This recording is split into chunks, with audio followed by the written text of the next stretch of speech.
Assalamualaikum warahmatullahi wabarakatuh. Selamat bertemu kembali dalam pembelajaran prakarya bagian 3, yaitu pengolahan bahan buah segar dengan teknik panas basah atau moist heat dan teknik pengolahan panas kering atau dry heat.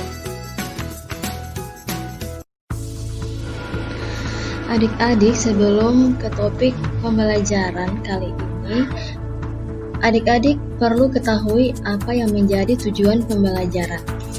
Tujuan pembelajaran adalah peserta didik dapat menjelaskan dengan benar teknik pengolahan bahan pangan buah segar dengan teknik panas basah atau moist heat dan teknik panas kering atau dry heat.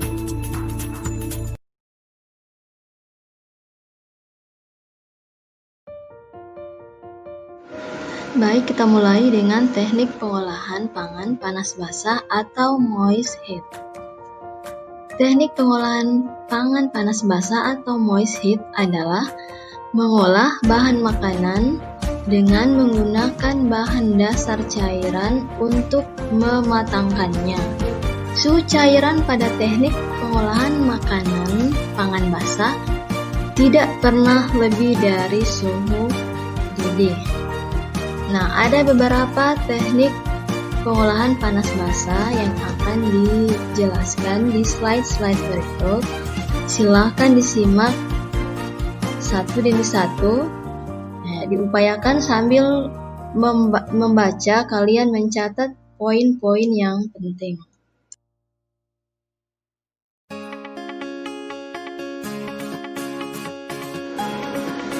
Teknik pengolahan pangan panas basah yang pertama yaitu teknik merebus atau boiling, adalah mengolah bahan makanan dalam cairan yang sudah mendidih. Cairan yang digunakan dapat berupa air, kaldu, atau susu. Caranya, bahan makanan dimasukkan ke dalam cairan yang masih dalam keadaan dingin atau dalam air yang panas.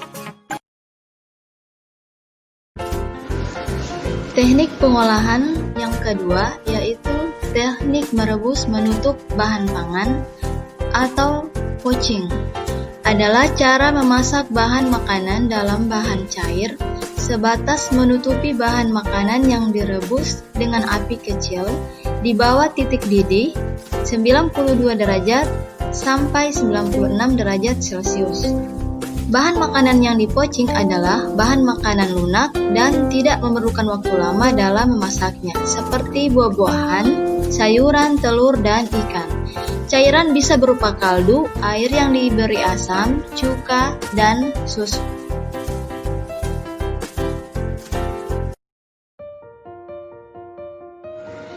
Teknik pengolahan yang ketiga yaitu teknik merebus dengan sedikit cairan atau braising, adalah teknik merebus bahan makanan dengan sedikit cairan, kira-kira setengah dari bahan yang akan direbus dalam panci tertutup dengan api dikecilkan secara perlahan-lahan. Efek dari braising ini sama dengan menyetup, yaitu menghasilkan bahan makanan yang lebih lunak dan aroma yang keluar menyatu dengan cairannya. Teknik pengolahan yang keempat yaitu teknik menyetup atau menggulai atau stewing, adalah mengolah bahan makanan yang terlebih dahulu ditumis bumbunya dan direbus dengan cairan yang berbumbu. Cairan tidak terlalu banyak dengan api sedang. Maksud api sedang dalam waktu lama agar aroma dari bahan masakan keluar dengan sempurna. Cairan yang digunakan yaitu air, susu, santan, dan kaldu.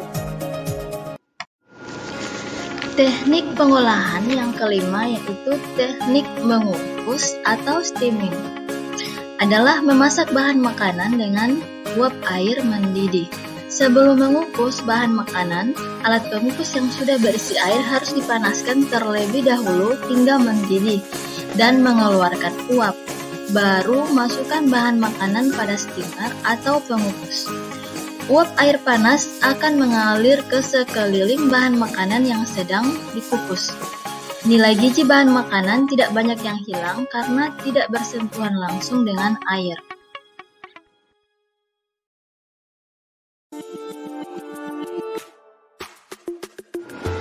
Teknik pengolahan yang keenam adalah teknik mendidih atau simmering. Teknik simmering ini adalah teknik memasak bahan makanan dengan saus atau bahan cair lainnya yang dididihkan dahulu. Kemudian api dikecilkan di bawah titik didih dan direbus lama, di mana permukaannya muncul gelembung-gelembung kecil. Dan teknik ini biasanya digunakan untuk membuat kaldu yang mengeluarkan ekstrak dari daging yang direbus. Teknik pengolahan yang terakhir adalah teknik mengetim. Teknik mengetim adalah memasak bahan makanan dengan menggunakan dua buah panci yang berbeda ukuran. Salah satu panci berukuran lebih kecil. Cara ini memang memakan waktu yang lama, seperti membuat nasi tim dan coklat.